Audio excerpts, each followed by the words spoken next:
Hi, welcome back to Secret Ballet Coach and today's Intro to Ballet lesson on Ronde de Jambes.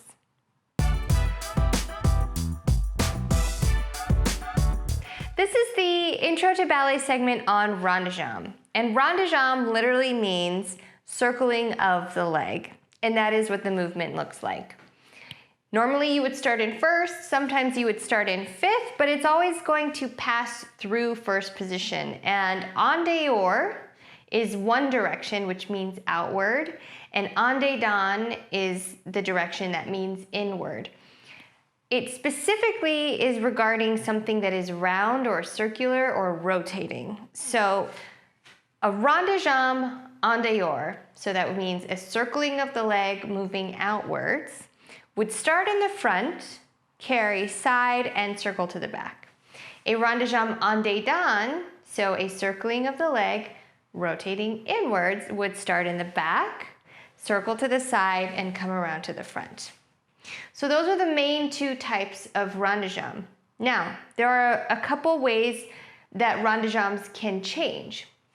The ronde de jambes I've just shown you now are called à terre, which mean that they're on the floor. So your toe remains touching the ground.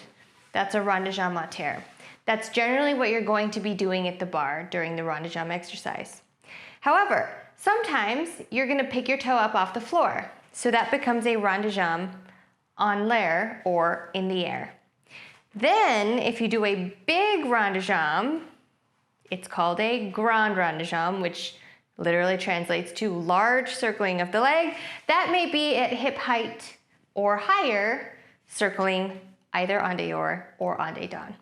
So there's a lot of variations on ronde de jambe, but what we're going to focus on today is the most basic version, which is just ronde de jambe à terre.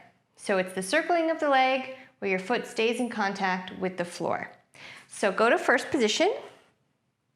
When you start your ronde de jambe, you want to make sure, like any other tendu or dégagé, you are starting with pulled up, straight knees, well-supported feet, so your big toe, pinky toe, center of your heel are touching the floor with even weight, and your thighs are pulled up to hold your knees straight, and you're rotating your turnout from the top of your thigh bone and in your hip joints, not from your feet or your knees twisting. When you take your toe forward, it's going to start just like a tendu to the front, right?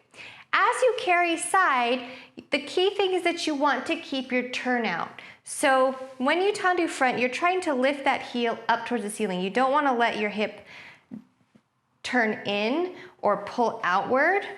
You want to imagine that you have something on the inside of that heel that you're trying to show to the front of you. As you carry side, you're going to maintain that position. So you're not going to prematurely rotate this heel back. You're going to try to keep your heel facing the front of you.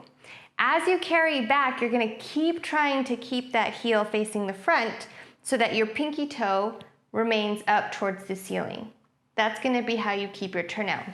Same for en dedans. You start in a good first position. Same ideas as a tendu, everything pulled up, correctly turned out, knees straight, hips lifted. You're going to brush that foot back to tendu, keeping your pinky toe up towards the ceiling. As you carry it side, it's like you're trying to show that inside of your heel as soon as possible. And as you continue to the front, you're trying to continue that heel lifting up towards the ceiling. And then you close. So those are very important pieces of how to hold your turnout in a ronde de jambe. One key thing about a ronde de jambe is that you want your hips to be isolating from your leg. So you don't want your hip to move around in a circle as your leg moves around in a circle. You want to keep your hips square. And as you circle your leg, you're trying to keep your hips as still as possible. So in order to create more space, you're going to extend your foot as far away from your standing leg as you can, while keeping your hips still. So that reach is going to help keep space so that you can do the movement while maintaining the turnout without affecting your pelvis as much. So if you start with square hips, everything is lifted, your knees are straight, you're holding your standing leg to be stable. When you tendu front, You're gonna reach that toe far away from you as you circle side, imagining that you're creating space in that hip joint. If you get it nice and crunched like this, it's gonna be really hard to isolate. You're gonna end up moving your pelvis too much. So your goal is to be able to circle your leg all the way around without your hips being affected at all. If you are doing more than one rond de jambe in a row, you're probably going to pass through a first position. When you pass through first position, there's a couple key things you want to remember. Your knees need to stay completely straight. So say you're doing rond de jambe en dehors and you do 4 in a row in your combination at the bar. You don't want to let your knee bend as it comes through, and you don't want your foot to not be flat when it comes through. You always want to pass through first with a completely flat foot and a correct first position where your weight is evenly weighted, big toe, pinky toe, heel. But you also want to make sure that your knee stays completely straight as you pass through. And this is very difficult because the angle of your leg is changing as you move, and it's very easy to kind of let that leg relax and bend into an incorrect position as you pass through first. So you want to keep that leg straight, and as you pass through first, you're really trying to pass through a correct first position every single time, both directions. If you liked today's lesson, please don't forget to like and subscribe below. If you have any requests or questions, feel free to leave them in the comments, and you can always email me at secretballetcoach@gmail.com.